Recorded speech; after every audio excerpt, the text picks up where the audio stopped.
Saudara-saudariku terkasih, salam sehat dan sukacita selalu. Sudahkah kita memberi senyum hari ini?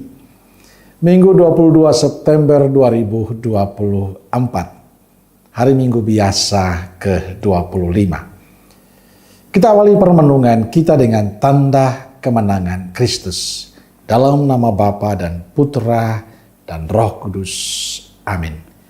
Permenungan kita diambil dari Injil Markus bab 9 ayat 30 sampai 37.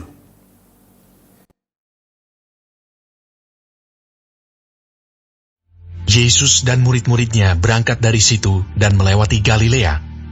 Dan Yesus tidak mau hal itu diketahui orang, sebab ia sedang mengajar murid-muridnya. Ia berkata kepada mereka, "Anak manusia akan diserahkan ke dalam tangan manusia, dan mereka akan membunuh dia.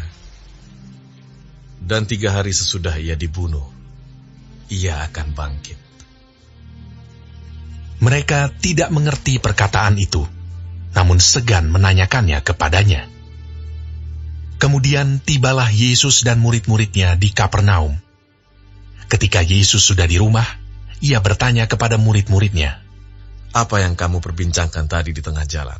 Tetapi mereka diam, sebab di tengah jalan tadi mereka mempertengkarkan siapa yang terbesar di antara mereka. Lalu Yesus duduk dan memanggil ke-12 murid itu. Katanya kepada mereka, "Jika seseorang ingin menjadi yang terdahulu, hendaklah ia menjadi yang terakhir dari semuanya, dan pelayan dari semuanya." Maka Yesus mengambil seorang anak kecil dan menempatkannya di tengah-tengah mereka.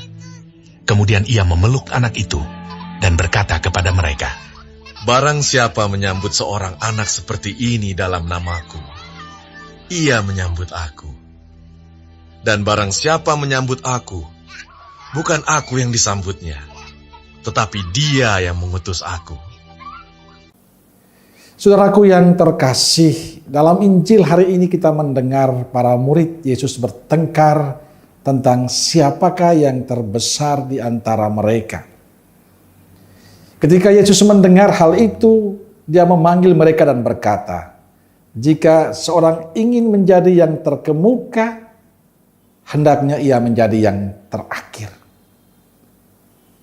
Dan guna meyakinkan murid-muridnya itu, Yesus memanggil seorang anak kecil dan menempatkannya di tengah-tengah mereka sambil berkata, "Barang siapa menyambut seorang anak seperti ini dalam namaku, ia menyambut aku.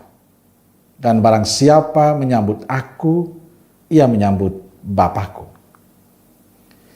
Saudaraku yang terkasih, para murid seharusnya sadar bahwa mereka adalah pembantu-pembantu Yesus. Mereka adalah hamba-hamba Yesus. Tetapi yang terjadi, mereka menganggap dirinya hebat.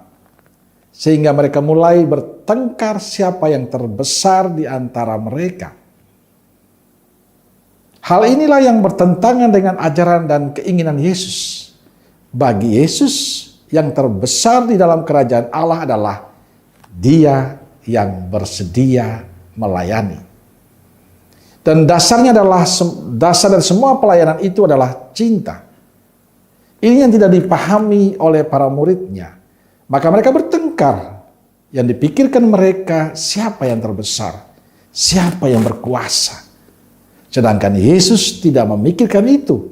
Bagi Yesus, panggilan hidup setiap orang beriman adalah melayani, memberikan diri. Sikap untuk melayani tidak hanya berlaku dalam kehidupan menggereja, tapi berlaku untuk semua kita. Baik dalam keluarga maupun dalam kehidupan masyarakat. Suami istri akan menjadi suami istri terberkati kalau menghidupi sikap untuk saling melayani. Kita akan dihormati dan dihargai kalau kita tetap menjadi pelayan, walaupun status sosial kita tinggi. Saudaraku terkasih, Yesus bahkan menyebut dirinya hamba Allah. Paulus menyebut dirinya hamba dari segala hamba. Maka sambil tetap berusaha untuk melayani sesama lewat pekerjaan kita, marilah kita tak henti-hentinya menghargai pelayanan yang kita terima dari berbagai macam orang. Dan hendaknya kita tidak lupa bertanya diri, bagaimana saya dalam pekerjaan saya sekarang ini. Apakah saya sudah menjadi pelayan yang baik atau tidak? Atau jangan-jangan kita menjadi pribadi yang hanya mengharapkan pelayanan dari sesama. Saat menjelang ditabiskan menjadi imam pada tahun 2004, kami diminta untuk memilih moto imamat. Diberi kesempatan untuk merenungkan perjalanan panggilan dan melihat semangat apa, roh apa yang sungguh hidup dalam diri masing-masing. Saya memilih moto imamat saya dari Kisah Para Rasul bab 20 ayat 19. Dengan segala rendah hati, aku melayani Tuhan. Inilah yang saya hidupi sebagai imam sampai saat ini. Melayani dengan tulus. Saya meyakini di saat saya menghidupi panggilanku sebagai imam, maka semangat untuk melayani adalah dasar dari perutusan itu. Itulah ungkapan cinta saya pada Tuhan.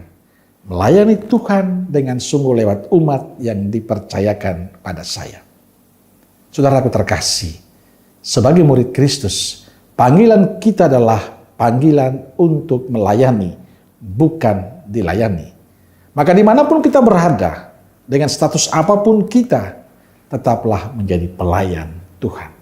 Tetaplah menjadi hamba dari segala hamba yang mau melayani Tuhan dan sesama. Amin. Semoga Allah yang Maha Kasih memberkati saudaraku sekalian, Bapa, Putra, dan Roh Kudus. Amin. Roh Kudus Nazaret, doakanlah kami. Amin. Berkah dalam.